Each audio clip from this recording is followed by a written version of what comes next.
Բարև ձեզ, երբ Արցախը վերանվաճելու հաղթանակն էր սկուտեղի վերաբերում իշխանությունը, դժվար էր պատկերացնել, որ կգա նաև Արցախի կորստով նույն իշխանությունը որսալու ժամանակը։ 44-օրյա պատերազմը սադրել է Հայաստանը դեռ նախերգանքն է, աղետը միայն Հայաստանի վզին փաթաթելու օպերացիայում։ Հետո կգա 44-օրյայի իրական շահառուներին մաքրագործելու ժամանակը, ու չի լինի ոչ մի խոսք Հայաստանի հանդեպ դաշնակցային ուրացումների մասին։ Շատ չեք սպասի, Ալիևը կօգտվի փոխանցումից, Բաքվի դատական ֆարսը հայկական խոստովանությամբ փաթեթավորելու համար։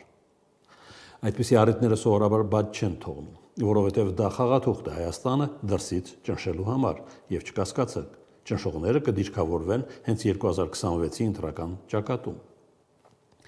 Կիրիենկոն նշանակվեց Հայաստանի մարզպան նույն օրը, երբ Վիտալի Բալասանյանը հրապարակեց Պուտինին ուղարկած նամակը Արցախ վերադառնալու խնդրանքով։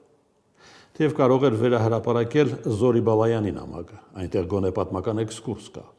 ու ոչ ոք չի կանգնեցնի այս խայտարական կումը, դեռ հակառակը, անամոթաբար կկառչեն կորուսյալ Արցախի փերշից Բաքվում թեյ խմելու նույն ճոռոմաբանությամբ,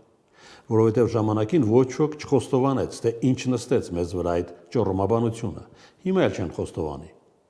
որովհետև ստիպված են ասելու, այս անգամ քանի մատաղ կյանք է գրավադրվելու։ Ու թկած, թե նախկին ներկա դավադիր ծուղակում ոչ նախկինների, ոչ էլ ներկաների արյունն է ծորալու,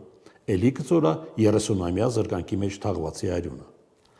Նայեք, պատերազմական ու ընտրական ցնցումներին հաջորդած երկիրը լքածների ցուցակը, նայեցիք, եթե կուզեք դրանց ճիշտ տեղը Երևանյան կանգառներում չվացուցակների կողքին է, գոնե կիմանանք, ուր է տեղահանվում հայկական գենը։